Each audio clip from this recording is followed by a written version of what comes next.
It's the unexpected showdown in the Big Ten in Columbus, of course, with Ohio State taking on undefeated Indiana. 9-1 for the Buckeyes. That's pretty much standard. That's been stated a few thousand times throughout history. But 10-0 Indiana, that has never been stated in the history of college football. So it should be quite the showdown in Columbus. Of course, this is our Buckeye show that we present each and every Wednesday. Appreciate you stopping by. Comments and questions are welcome. Please support the show, the channel. The super chat is available for you. Steve Hellwagon right next to me. Bucknuts247 Sports. Tony Gerdeman with the BuckeyeHuddle.com. Buckeye Weekly is the podcast just released moments ago. So get on over there as soon as we're done. Check out Tony's work with the Buckeye Weekly podcast. Guys, how we doing? Doing good. Doing well. Unfortunately, Seth McLaughlin not doing well. The Achilles tear means he's done for the season. And he had Steve, a heck of a first half plus this season, 10 out of 12 games at this point. Mid-season All-America, according to the AP and Sporting News, 34 starts at center. That's basically impossible to replace, but the Buckeyes are going to have to do their best to shuffle things around. Yeah, it's really a sad story on a number of fronts. Seth McLaughlin came in from Alabama and in a lot of ways made that offensive line his, and he was the leader. He and Donovan Jackson, obviously the top returning player at guard. And by and large, the offensive line, other than a game or two, played pretty well throughout the course of the season, withstood the injury to Josh Simmons at left tackle. They had to move things around a little bit. And I think there was a lot of sentiment that Seth McLaughlin was a first-team All-Big Ten guy, potentially an All-American, and possibly even the Remington Award winner as the nation's top center. And sometimes it's crazy the way these things work. The voting for this will come down here at the end of the regular season, only a couple more games left. And, sometimes you'll get the sympathy vote in a situation like this. And wouldn't surprise me if he up and wins it now that his season is over, because he had 10 pretty good games at Ohio State. And the two plays that I will go back to that really typified his impact and the way that this team, this offensive line, kind of rallied with him as the leader was the quarterback sneak from the 1 yard line off the goal line at Penn State, where they shoved everybody forward 4 yards to the 5 yard line, and they all picked each other up. And obviously he's the center, and he's the tip of the spear, shoving, guys backward. And then the other one was just this past Saturday at Northwestern. I forget if it was the first or the second. I think it was the second touchdown that Quinshon Judkins scored. I think his first one was over right guard. I think his second one, he went in behind the left side of Seth McLaughlin, I believe. And Seth turned his guy and dumped him on the ground like that, and then stood over him as Quinshon Judkins scored in behind him, and defiantly let the guy know that we just scored a touchdown on your ass, bleep, bleep, bleep, or whatever the kids say these days. So I'm watching that all transpire through my binoculars. I'm like, Seth's giving this guy the business down there at the, in the goal line. But at any rate, just a dominant, force, it felt like, on a team that needed a dominant force. and that can't be understated, given the lack of physicality, toughness, whatever that intangible is that Ohio State's offensive line didn't seem to have in the big games in recent years. That guy delivered it in spades, and he will be sorely missed. I think that is definitely the case, and I know we'll get into all the permutations and, who's going to go here and here and here and here, but this is a major blow for Ohio State. It's not a crippling blow, but it is a major blow along the lines of losing Josh Simmons earlier in the season. Did you catch that, Tony? Permutations out of you. Carson Hinsman, Josh Padilla, of course, was the guy that stepped in with the rest of the backups last week. Yeah, From what I'm told, it'll be Carson Hinsman at center and Austin Sierveld at left guard moving forward. But with losing Seth, he was the leader of the offensive line, and that's a credit to him coming in and earning that spot as the center, but also as the veteran who has seen so many different things and was able to communicate so many different things off the field and on the field, was able to help Carson Hinsman along and perhaps help get him ready for left guard and also get him ready for what is going to happen here at center. So he's been the consummate teammate. He's exactly the kind of guy they were looking for in the portal. They vet their transfers. They don't just bring guys in. And you're seeing that with the leadership of Seth, of Caleb Downs, of Will Howard, Quinshawn Judkins, and Will Howard. That Ryan Day even talked about it on Tuesday, and then to have this happen. So, he'll be now, and I just talked about it in the latest episode of the Buckeye Weekly podcast. He's going to be the most in the nation for the next however many games, because he's going to be involved and he's going to be watching film. He's going to be getting people ready. So sucks for him, because he had moved from, some would say, an undrafted free agent to a middle round guy based on his play this season.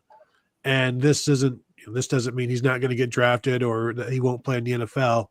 It's just it's a setback. It's unfortunate, but it's not going to stop him. He'll keep going. And so will Ohio State. It's next man up. They've done it before. They'll do it again.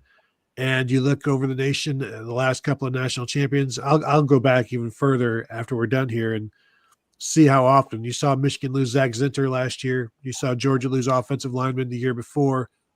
It just happens. And I wrote about it last night on the Buckeye Huddle message board, that people don't realize how often offensive linemen go down for national championship teams or major teams, because there's 5 of them and there's 5 more waiting in the wings, and you just plug guys in and you have to go. You just have to keep going. So this is unfortunate for Ohio State. It is not unique to Ohio State, and they'll pick up, they'll move pieces together, and you'd be hard pressed to find a team that can replace their starting center with last year's starting center and replace the current left guard with the opening day left guard, which is what Ohio State will be able to do.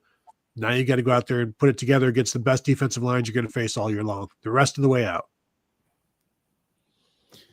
Yeah, definitely guys in play that have done it before and had reps and in meaningful games against meaningful teams. So there is that, but my goodness, just tough to see and tough to take for him personally, but also the impact on this team at the one position that seems to be the most vulnerable. Well, even when we talked about who could you not afford to lose, the first answer was Josh Simmons.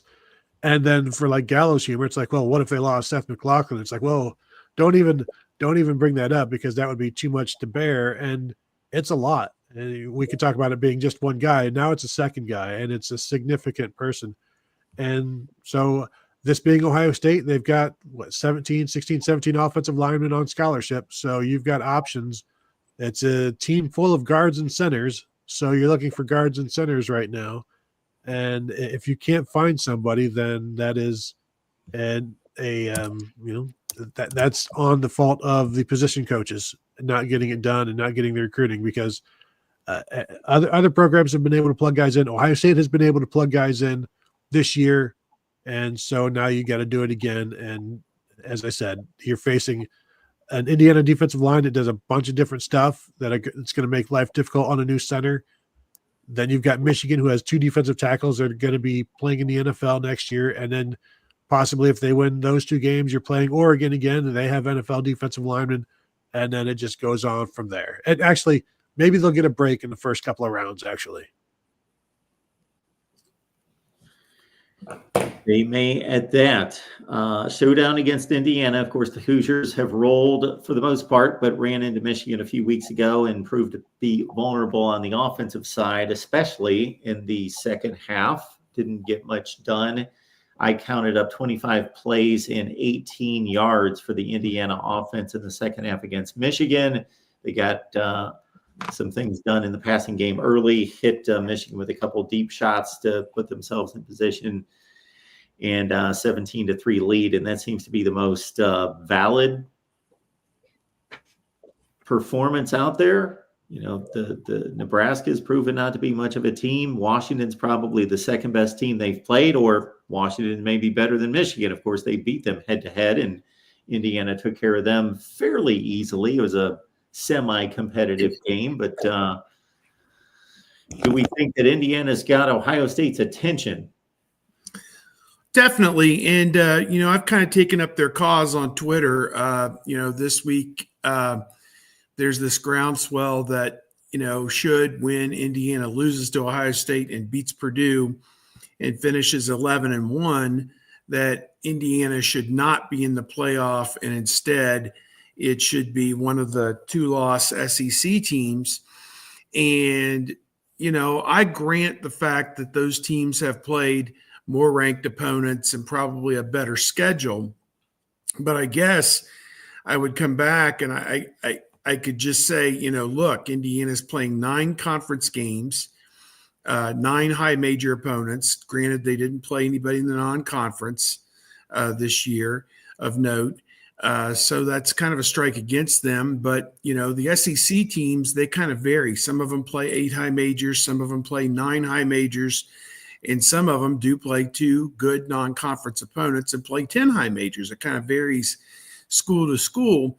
So there's no one-size-fits-all answer to this. It's all apples to oranges comparisons. But I think if you go 11-1 as a member of one of the 2 major conferences right now and go 8-1 in that conference, I think it's kind of hard to keep you out of a 12-team playoff. I just, I get it.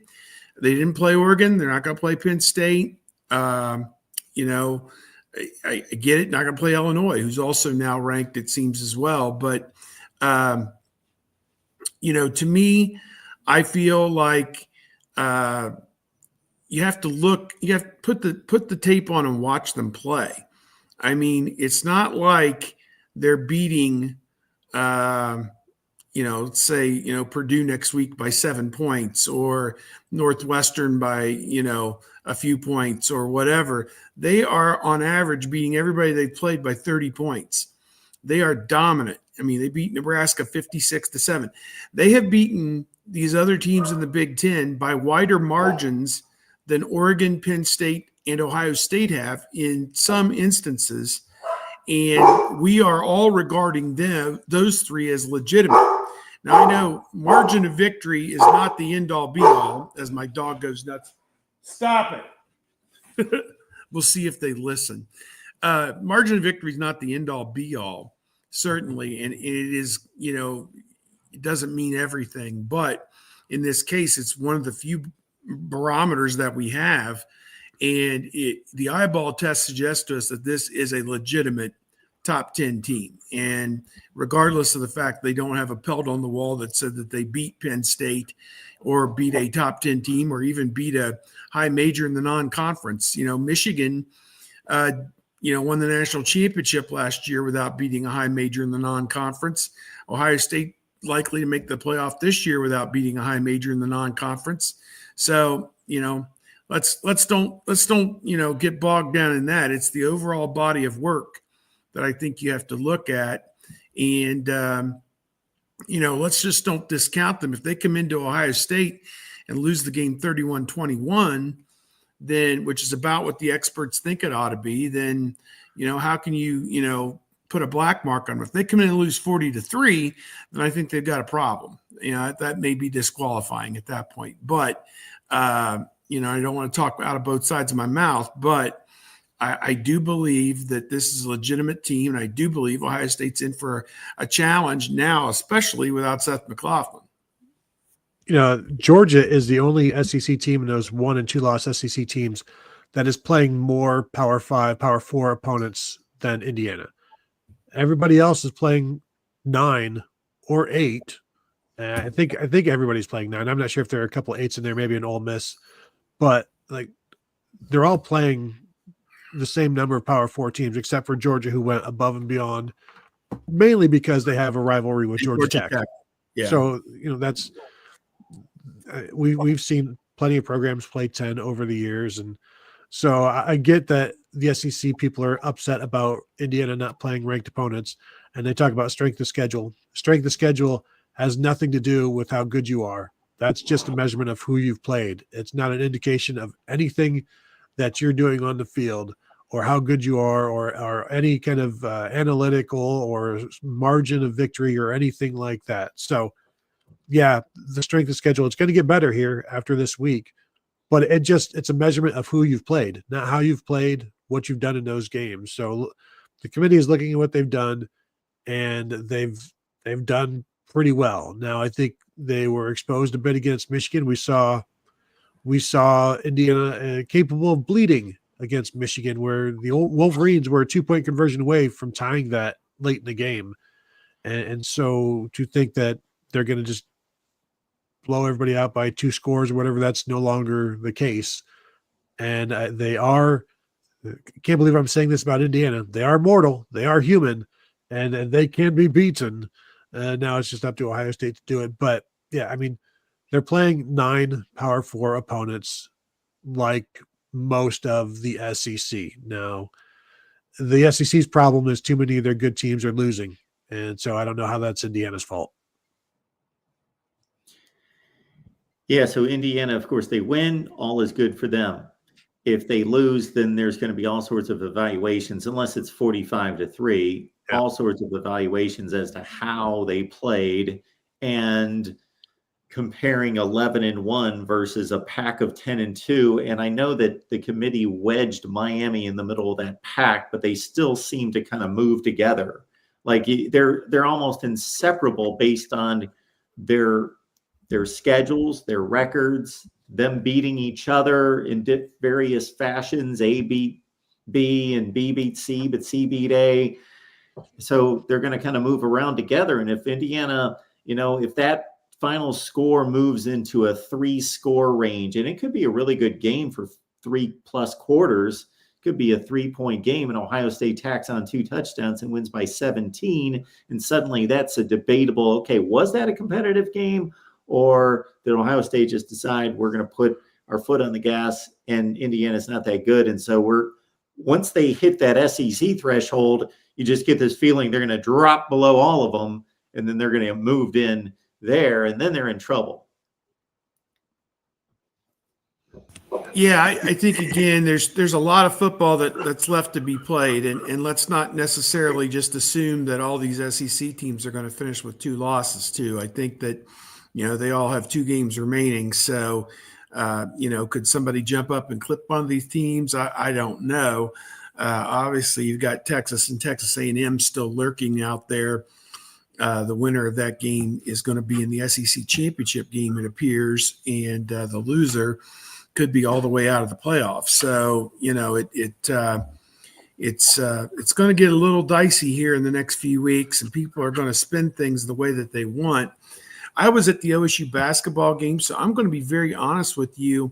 I'm going to open ESPN.com right now and peruse the rankings. And, if you want to, I don't want the show to devolve completely into rankings talk, because I know, are we going to have somebody from Indiana on perhaps? Yes. Okay. Weaver's slated to jump on here from 247. Yeah, we want to talk about this game quite a bit too. But was there anything in last night's rankings that stood out for everybody? Yeah, I think the only thing for me is that Georgia is trapped behind Ole Miss and Alabama, and it's going to remain that way as long as, Mark, as you said, like they're all just jumbled together. Those 2 teams have beaten Georgia, so I think they're in at this point. I think Tennessee is going to get if Indiana loses, then the discussion comes down to Indiana, and I think Tennessee as like that last team in. And Tennessee's lost to Arkansas, a blowout loss to Georgia, has not impressed the committee. Yes, they have their win over Alabama, but it's going to be an interesting discussion where do they value that one win more than 2 losses versus Indiana's best win being, as you say, Washington or whatever, and what could be a good loss. So then it becomes a 5 SEC versus 3 Big Ten teams, and that's another can of worms in there. But I think Georgia at this point is in, but I don't think they can jump either Alabama or Ole Miss since they've lost to them. And that head-to-head doesn't always matter, but it's mattering right now because once you've got a couple of losses, you kind of you lose the ability to narrate your own story there, and then the committee starts putting the story together for you, and it's hard for them to be jumbled in together and say, okay, Georgia, you're ahead of these two teams now, even though you've got the head-to-head on both of those. Yeah, that's kind of see what you're saying as I open it up, and I see that they're kind of landlocked down there in that 10 range, much higher in the AP at number 8. The committee has really given Miami a lot of credence here at 9-1, and AP has them down at 11. So, I mean, that's a 3-spot difference there. So, I guess in some regards, the first 7 between AP and the playoff rankings are identical. So everyone seems to be in lockstep on them. But then, you get to 8, 9, 10, 11, 12, and you could probably put those 5 or 6 teams in a fishbowl and draw them out. But it looks like ACC and Big 12 are only going to get their champion in at this point, the way it looks. And, no guarantee that Boise State may get in as one of the 4 protected conference champions if they went out ahead of the Big 12, which would be a major upset, I guess, if that's what happens. So, it's things are getting a little interesting down there, aren't they? So, and of course, the way they view it this week will be different than how they view it next week, which will be different than how they view it the following week, which will be different than how they view it on the decision day. So, that is a tradition unlike any other. the ability to change their world viewpoint week to week is a hallmark of this great process that we have put together. But as I'm cracking myself up thinking about how they're going to tap dance around all the different changes week to week, I saw one of the things that comes up on my Twitter was why they had Clemson ahead of South Carolina or vice versa. I'm like, well, God, they're going to solve that one on the field, I think, here in a week or two. Who gives a shit? Is kind of my feeling that, neither of those teams is really in the overall discussion. And that's just for moving the deck chairs, on the Titanic. That is completely immaterial who's ahead of the other one at this stage, because, they're going to play that one out. So, that's all just for more SEC bragging rights to, if South Carolina wins and they finish 15th or whatever, then yippee, we beat the number 15 team, or that loss to South Carolina. Boy, they're a good team, et cetera. So all that. Don't forget Missouri. Missouri's a ranked team as well. God. Good Yeah. I was taking that too and taking calls, and people picked on that. But, once I dove into it and then I looked at my own rankings and I thought I got them in the same place, and I made my rankings before the committees. And I'm like, who else is going to be in there? Because once you get you get a number of 3-loss teams at the bottom of your rankings, most likely. And then there are only 2 in my rankings. There are only 2 3-loss teams out of the top 25, and they're Duke and Syracuse. Yeah. And there's really nowhere else to go. I started looking at 6 and 4 teams, and there's nobody. Somebody's got to fill the top 25. Yeah. But you look at. We had 23 teams this week. That's about what it is right now. Oh my gosh! Bring back the top 20. Bring back the top 20. Folks, we appreciate you being here at the Voice of College Football. We do this with Tony and with Steve each and every Wednesday at 11 a.m. Eastern Time, and we're going to have some Indiana discussion here in just a second, so we might as well get the formalities out of the way. Tony, what's going on this week at Buckeye Huddle and Buckeye Weekly? Well, I dropped a feature I do, what I know, what I think, what I wonder last night about the Seth McLaughlin injury and the fallout, and where to move from here. And then we just released a podcast this morning on the Buckeye Huddle, the Buckeye Weekly podcast, talking about that as well. We will talk with Ryan Day tonight. I don't know that he'll be too forthcoming on what they plan to do, but with everybody running with the story, he's not going to be able to say there's nothing going on. So it'll be interesting to get his thoughts tonight, and we'll see how many players we talk to tonight as well. So we'll have all of that coverage at BuckeyeHuddle.com. We'll have a live show afterwards as well at YouTube.com/BuckeyeHuddle. Steve, what's going on in Bucknuts?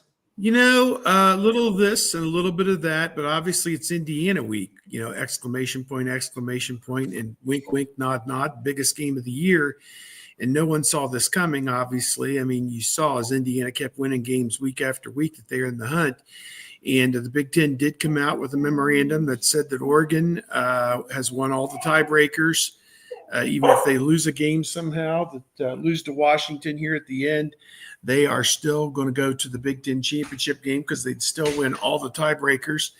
And so, Ohio State, if they win out, would be in because they would win all the tiebreakers with Indiana and Penn State with head-to-head. So that's good. But, I look at it and I think about, Indiana is a team that Ohio State has just dominated over the years. I think it's 29 straight, I think is the number that they've won against Indiana, dating to a tie in 1990. And of course, they've played every year now since they've been together in division play. In recent years, they've played every year. So the rivalry goes back to 1901. And, Ohio State is something like 52-2-1 or something like that over the last 54, 55 meetings, whatever it is. So this is a rivalry. And again, this is kind of like the Purdue week I talked about a few weeks ago. Indiana did come into Ohio Stadium and beat the Buckeyes 31-10 in 1987. Earl Bruce called it our darkest day is what Earl Bruce called it. And of course, he would be out of a job a few weeks later. At the end of the 1987 season, but that would tell you that the depths that it would mean if Indiana were to come into Ohio Stadium and beat the Buckeyes. It's just unheard of, and yet I think this is only I want to say it's the first time in a regular season game Indiana will be in a top 5 matchup. I think their Rose Bowl in 1967 against USC, I think might have been a top 5 matchup. I'm not sure. And obviously they had a top 10 matchup in Columbus just 4 years ago with the Penix game where Ohio State was up 28-7 at halftime. And then Penix had an out of body experience there in the second half and just went off. And, they got it to 42-35. And I think they even had the ball after that with a chance to tie the game, and Ohio State held on. I think Ohio State's only touchdown in the second half may have been a pick 6 by Sean Wade. So, the Justin Fields offense kind of bogged down there in the second half a little bit. But, that was a thrilling game played in front of an empty stadium during COVID. And that was the Big Ten East Championship game, even though Ohio State was 3-0 and Indiana was 4-0. And Indiana had beaten Michigan and Penn State, or I don't know if they beat Michigan afterwards or before, but Indiana was 4-0. They were playing strictly a Big Ten schedule that year, so it was a unique year. But this guy, Curt Cignetti, he's a hard ass, a red ass. He's a real somebody. So, we're going to find out if he's always cracked up to be this Saturday, or if he's all hat and no cattle. We're going to find out one way or the other. I think there's a lot of cattle with him, and he's been a successful head coach, and I like the attitude that he brings and the swagger that he uses to bolster the program, and then you can back it up. And so they've been able to back it up with their schedule. And they have no fear. They have no, as he said on, I think, Monday, confidence is not an issue that we have here. So they're very confident in what they're going to be able to do and what they've been able to do. This is going to be clearly their biggest test. And I'm just looking at Winsipedia, the website that compares teams versus teams over the years. And so Ohio State is 79-12 and 5 against Indiana. Indiana's longest win streak in the series is 4 games from 1903 to 1913. They played 4 times in there. Indiana won them all. Ohio State currently in the middle of the longest win streak, which is currently 28 games starting back in 1991. So, and that doesn't include 2010, which was redacted. Obviously, that's my word for it. I know it's vacated, but if you want to say that Ohio State or Indiana is due, I wouldn't disagree with you based on the numbers. But these are all individual teams amongst themselves, and the Buckeyes and the fans, I think, are going to be ready for this one. I know the 12 p.m. kickoff is the bane of everybody's existence, but we just came off of a week where we saw Ohio State fans in the bars at 7 a.m. and then leaving the bars at 10:45 to get to kickoff at 11:05, 11:15, and there was not a complaint in the house. Everybody is glad to be there, so go ahead and be glad to be at Ohio Stadium Saturday morning for the biggest game in the stadium of the year, and enjoy it and make an impact in the game. Like, don't grumble about it. Be loud about it in a positive way, and do your part. Like I've seen Penn State's fans and Oregon's fans do their part, and the traveling fans last week in Northwestern for Ohio State. And I think we all understand when we say Indiana's due, we could have done this show 15 years ago and be making the same statement that Indiana's due to win one. So they will win on Saturday because they've got a good football team. And we're going to dive into the Hoosiers a little bit more with Matt Weaver from Indiana 247 Sports. Matt, great to have you. How are you doing today? Hey, Matt. I'm doing okay. Hey, how's it going, guys? Can you hear me okay? Yep. Yeah, we got you. So we want to find out how good this Indiana football team is. We see the scores. We watch the highlights. Some of us watch the games at various times, and we see a line of mediocre Big Ten teams. But if you would have told me at the beginning of the season, Indiana is going to be 10-0 right now, I would have thought, okay, somebody missed a field goal here, and they lucked out here, and they got a fumble, scoop, and score there, and they won 31-28 there. I would have never seen this kind of dominance and game control out of this team. Yeah, I mean, until the Michigan game, they've beaten everybody pretty soundly. I mean, we'll find out how good they are this Saturday. They've done their part. The schedule's the schedule. It's not really Indiana's fault that some of the Big Ten teams they played are not maybe, not that Maryland's supposed to be great or Michigan State was supposed to be great, but I think some people thought they'd be better than what they've been. Nebraska was 5-1 when they played them. Indiana beat them 56-7, and they've not won since. So I don't know if Indiana broke the Cornhuskers or what, but they've not done anything since. But this will be they've been tested some, but this will be their first real true test. I mean, this is obviously going to be an incredibly difficult game. Obviously not only is Ohio State incredibly talented, but in their stadium with, so much on the line in front of, 100,000 plus people. So we'll find out how good they are, but they've done everything they can possibly do to this point, to put themselves in a position to get into the playoff. Matt, I will ask you this question that I asked both Ryan Day and Jim Knowles, the defensive coordinator, kind of 2 parts. First of all, what do you really like about what the Ohio University transfer Curtis Rourke has brought to Indiana and the offense there? I mean, you had Penix 4 years ago, and he was just starting to scratch the surface of his Penix-like abilities. We saw it really come out, as he went on to Washington. Although 490 yards against Ohio State 4 years ago was a pretty good day too. So that's one. And then, as Archie Bunker would say, B is, okay, the guy rushed for 800 yards in 5 seasons at Ohio University, and I think ESPN says he's netted 17 so far at Indiana in 10 games. Is this because they're beating people so badly that he doesn't have to run the football and they don't want to put him in harm's way? Because that's what they told us about C.J. Stroud for 2 full years was, well, we don't need him to run. We want to keep him healthy. Or is this the secret weapon that Kurt Cignetti in Indiana is holding back for the matchup game that had not materialized until this coming Saturday, that they're going to turn, because he was a run pass guy at Ohio University. I mean, he was a pretty good runner. I mean, I saw a lot of Ohio University football last few years. So he's got that in him, or is this just been kind of drowned out of him? No, I mean, it's kind of funny. I honestly did not realize he had run for that many yards at Ohio. Probably should have known that.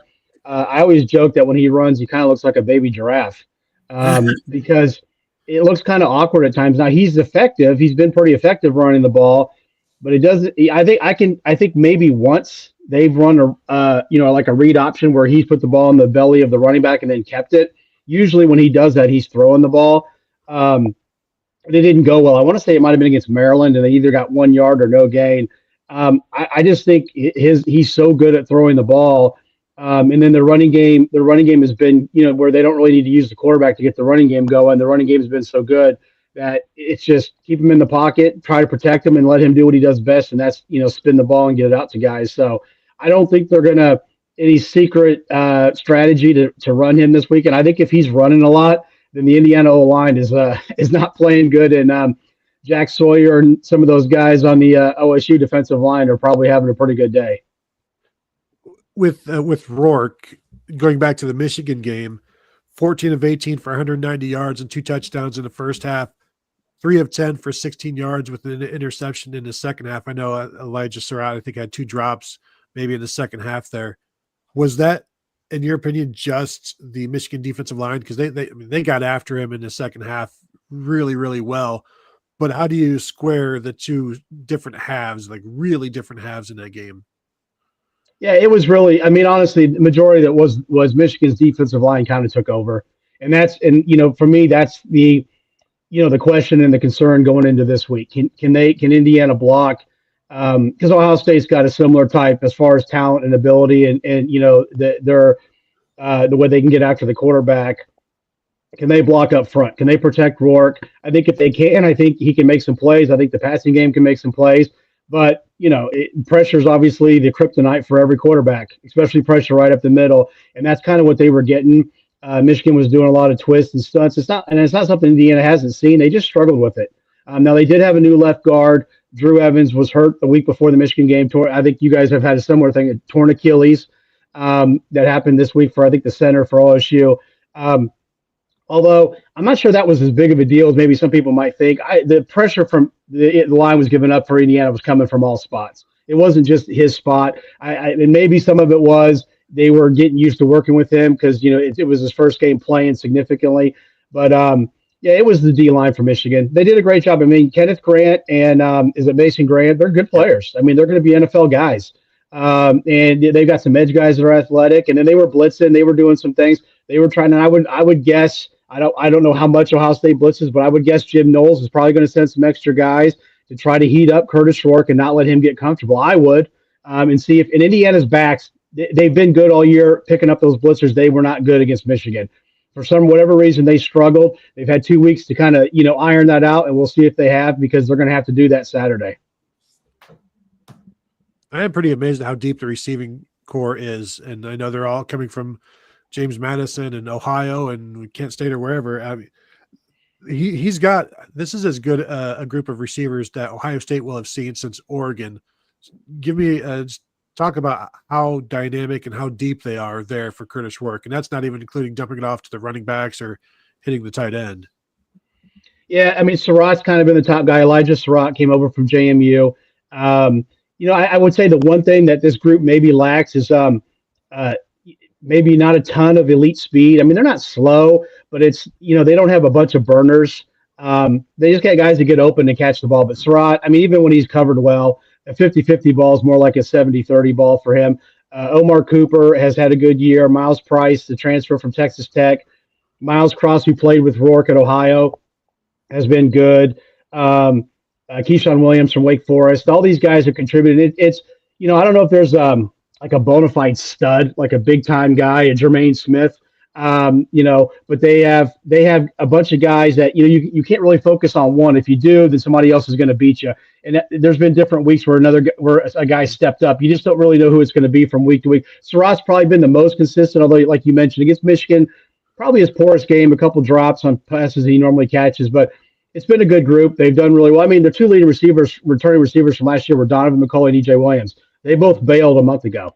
Between them, they had like 3 or 4 catches total on the entire season. So it just shows you what these guys have done coming in this year. They've been really good. You're muted, Steve. Very impressive to see what they've done. I mean, for my first look column, Ohio State has it looked like 5 or 6 transfers who've started this season with Howard and Downs and Josh Simmons, if you want to count him as a transfer from last year, and McLaughlin, who obviously is out now, and 4, 5, 6, whatever that number is.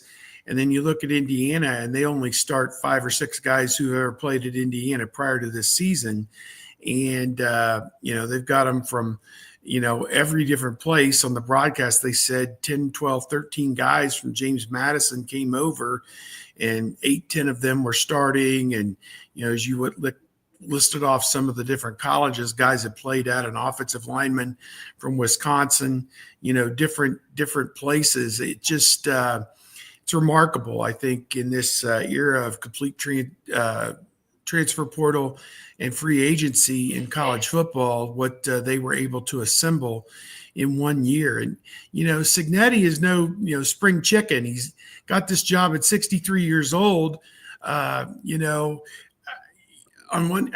Joe Paterno coached till he was, 80 or whatever, I guess. I mean, I don't know. It just, you look at it, it feels like he has gotten to the place he was destined to be at later in his career than probably he had hoped or anybody would have hoped he'd get there.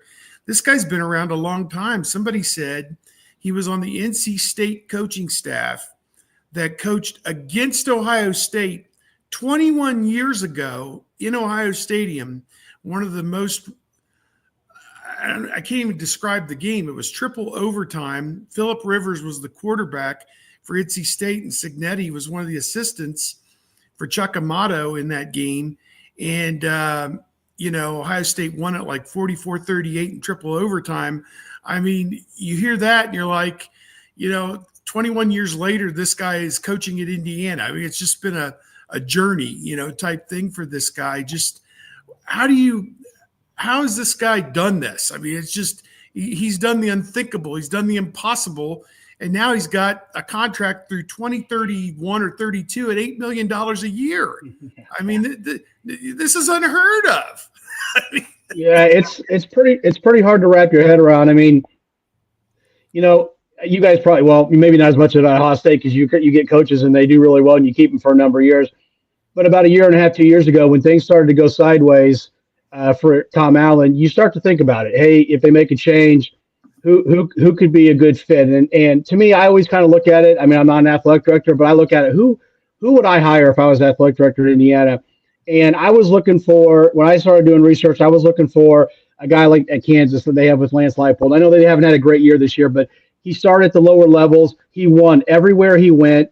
Was at Buffalo, which is like impossible to win at, and then gets a job at Kansas and has done a really good job at a place that's similar to Indiana, more of a basketball school, very little football support, never done anything on the football field. And the two names I came up with were Curt Cignetti and the guy that was at Tulane, who's at his name escapes me, who's at Houston. Willie Fritz. And the reason why I liked him is because they had won at lower levels. They went to places, and I think to me, if you can coach ball, you can coach ball. Kalen DeBoer was at, whatever it is in South Dakota NAIA school. To me, if you can coach at those lower levels, I know Chip Kelly's at a lower level, and he coached Ryan Day, at that kind of level. If you can coach, you can coach. What separated Cignetti from me was he worked for Saban at Alabama, and you mentioned at NC State, he worked for Johnny Majors at Pitt, so he had been at the Power 4 or 5 level at that time. Willie Fritz had not. He'd only been basically at smaller schools. Did I think they would be better this year? Absolutely. I thought coming in, this could be an 8-win team, maybe 9 with some breaks. I never in my wildest dreams imagined 10-0. I don't know how to describe it, except he's just a good ball coach.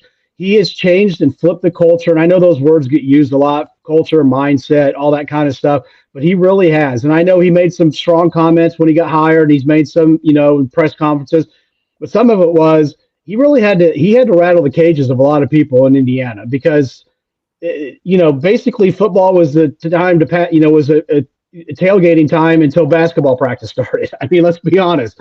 That's what people did here. And he had to kind of rattle some cages to get people going. And what I like to me, if you go into a school, he went to Indiana, PA. I know it's D2. They were awful, like 12-45 in the 5 or 6 years before he got there. They immediately win. He goes to Elon. I think they had won 8 games in 4 years. He wins 8 his first year. To me, if you can go into a place with guys that you didn't recruit, you didn't bring in, and you can win immediately, you can coach. That's coaching right there. When you can fit what you do to what the talent is you have and get the best out of those players, and that's what he's done. I mean, I've seen over Meyer with Jerry DiNardo talk about it. He's taken really good players, him and it's his staff too. The staff has been terrific. They've taken really good to really good players and made them really good to great. And they've coached them up and developed them. I mean, they're not going to have probably a ton of NFL guys off this roster. There are some, but I mean, they've made these guys really good, and it helps you have an older team. You brought in a lot of 1-year guys, and this is where the portal helps. I mean, they had over 40 guys go in the portal. When Tom Allen got fired, he had to go to the portal. I mean, he had no chance. I mean, this roster was gutted. They had 10 offensive starters in the portal on the day he was hired. I mean, he had to go to the portal, and some of these guys came back, but he did a great job recruiting the portal. He's going to have to do it again for next year. Not as big, but it's still going to be a fairly big portal class. And we'll see how it goes. But the practices are efficient. I mean, they'll practice practice has been close since mid-August, but they'll practice less than 2 hours but it's real fast. It's efficient. I don't know how Ohio State does it. For years, when I went to an IU practice, they had a clock at the end of the field. I put my hand out. At the end of the field, it would say period 12 or period whatever, counting down. There's no clock. They just know when to go to the next thing. It's really kind of remarkable to watch him in practice. He doesn't say a lot. He's not a big screamer or yeller. He kind of stands off. He's like a CEO. The coaches do most of the coaching. He kind of watches. Not saying he doesn't do any coaching, but Tom Allen was all over the place, yelling through a blowhorn, yelling all the time. He always knew where Tom Allen was. I'll go to a practice, and I don't know where Signetti is half the time. He's just kind of low-key that way. He'll say it. My coach's job is to coach the players. My job is to coach my coaches and to run the program, and that's what he does, and it's worked. Are they going to be 10-0 every year? And probably not. I mean, let's be honest. This has been a special season, but I do think he has significantly raised the floor of what Indiana can do with him as the coach. Mm-hmm. I think, because he's at Indiana, and I'll just say this, he reminds me a little bit of Knight, and not the negative things about Knight, being, abusive to people and treating people miserably, just the no nonsense, no BS. It's all about whatever is the main thing is the main thing, and there is no other thing. This is what we are all working for. This is it. There is no hoo-ha. There is no excitement. You see Jenny Dell try to talk to him and give some overarching assessment of, what you've accomplished and achieved, a minute after they get past Michigan, and he's just like, this is really something, next thing up, let's go. And so I think that really has served him well. So to me, in a sense, it's been refreshing. I've watched Ohio State in the Big Ten since I was 6 years old. So for almost 50 years. And, you can count the number of really good Indiana teams probably on one hand in that time. And this guy has brought Indiana to the forefront of college football, and something that just doesn't even seem possible. I think the only other thing I would ask about is their defense. And I noticed that their defensive front has been very active, very productive, perhaps a function of some of the teams they've played. I don't know what's your thought about the defense and how that matchup against Howard, the great receivers, the running backs, the running game, the offensive line. What does that look like, I guess, in your mind this week? Well, it's going to be huge. I mean, I said this so many times. I mean, I guess I'm kind of old school. I mean, football's changed so much over the years. It's become, when I was younger, Bill Mallory's in Indiana, everything was played in between the tackles. This has become such a perimeter game. Everything's played outside the numbers. You have these great athletes. That's why receivers get paid in the NFL now and running backs don't. I mean, that's just where the game's gone. But I still believe the game is won up front. I mean, Ohio State's been good for years and years and years. Alabama, name the school, because they're good up front. yes, you got great quarterbacks, you've got great skill players, but those guys don't matter if you can't block. Kevin Wilson, who was there for years, would always tell me when he was a coach in Indiana, we had talked one-on-one. Matt, I can draw up all these great plays. If we can't block it, it doesn't matter. You know what I mean? You got to be able to block, be able to run this stuff. So I think football still went up for it, and that's where this game, I think, ultimately is going to come down to. Can Indiana get after Howard? Can they make him uncomfortable? Can they slow down Judkins and Travion Henderson? You know, they're not going to stop Ohio State. Ohio State's too good. But can you make it harder for them to score? You can't have these big, huge, explosive plays, and they get down the red zone. Can you maybe hold them some field goals instead of touchdowns? But that's, McCall Kamara came over from JMU, has been awesome. I mean, I think he's right at the top in tackles for loss and sacks. He's not your prototypical. I mean, he doesn't really look the part. He's like 6'1", maybe 265. So he's not like he's not the measurements that the NFL is looking for. He's a really good player, plays his tail off. Linnell Carr on the other side was here last year, a transfer from West Virginia that came in before the 23 season. He's been good. And then James Carpenter, CJ West from Kent State. I mean, Kent State's bad at football, but CJ West is a good player. He's really good, and he's really helped Indiana. So they're a bit thin up front. And when I say that, I mean they rely on basically about 5 or 6 guys. Kamara is probably going to play most of this game. They'll rotate in a little bit, but they kind of ride these guys, and they have all year. That's the other thing that's helped Indiana. They've been very fortunate with injuries. I mean, other than Drew Evans, they've not lost anybody of note. Knock on wood, that keeps up. But they've been very fortunate. They played a number of snaps. A lot of guys have played a lot of snaps. So it's going to be the key to the game. They're going to have to slow down Ohio State, run the ball a little bit, and then hopefully, they can get after Howard, get him maybe into some third and longs, maybe uncomfortable situations, and maybe get him to make a mistake or two. He's played so well. It's not going to be easy, but to me, that's kind of the key to the game. It's going to come down up front on both sides of the ball. Tony, anything else you'd like to hear out of Matt? I was talking with somebody about Indiana's defensive front and the defense as a whole, the front seven. They just, as I was told, they do a bunch of crazy stuff, and I think a lot of that crazy stuff will become even more effective against a brand new center. So I think that's going to be a huge thing to watch in this game, as whoever it is at center trying to deal with everything that Indiana is doing, and knowing that I just wonder how much newness do you think we see from Indiana based on, one, everybody always holds stuff back for Ohio State, and two, now you're dealing with a new center. Wouldn't you expect them to dial up something even different for that reason as well? Or do you need to, if everything else that you've been doing has been effective? Yeah. Brian Haynes is the D coordinator. He's actually, he was off there. He was at Indiana as a GA. I think he was on there. I can't remember the year, but he's a GA. I believe he's from Ohio. He's done a great job. I think he's going to be a head coach one day, maybe sooner rather than later. They don't blitz a ton. They will blitz some, but I could see them, maybe sending a Jalen Walker and Aiden Fisher kind of in that A gap by the center, because like you mentioned, you're going to have a new guy. Communication could be an issue. I mean, it could be where these guys aren't used to working together. I mean, you guys know an offensive line is not about 5 players. It's one unit. It's 5 guys working in harmony. And Indiana until Michigan, their first team line, every snap that the first team offense was on the field, they were on the field. It was really quite remarkable. They've not missed one snap until that game. So it's a change. I could see them trying some new things. I mean, I think they're going to do what they do. Now, they have had 2 weeks, so who knows? There might be a kind of a monkey wrench type of thing. Maybe they throw a little bit of the kitchen sink at them. I wonder if if there's any. They haven't really run a ton of trick plays. They've had a couple halfback tosses that when we saw them in fall camp, they worked perfectly. They get them in the game, and they did not work at all. So who knows? Maybe there's something, if you still had a McCauley, Don McCauley was a quarterback in high school, quarterback his first year. Maybe you would do something with him where you maybe have him throw the ball. I think they did that at Michigan a couple of years ago. Obviously, you don't have him, but it'll be interesting to see if they do something, especially if it's a game where 1 or 2 plays, if it does come down to it, where it's a close game in the fourth quarter, and if you can get a big score or get a big play that could really help you, it'll be interesting. But I think defensively they'll do what they do, but they may try some things if they know that there's a new center and it could cause some problems for Ohio State as far as, communication and protection.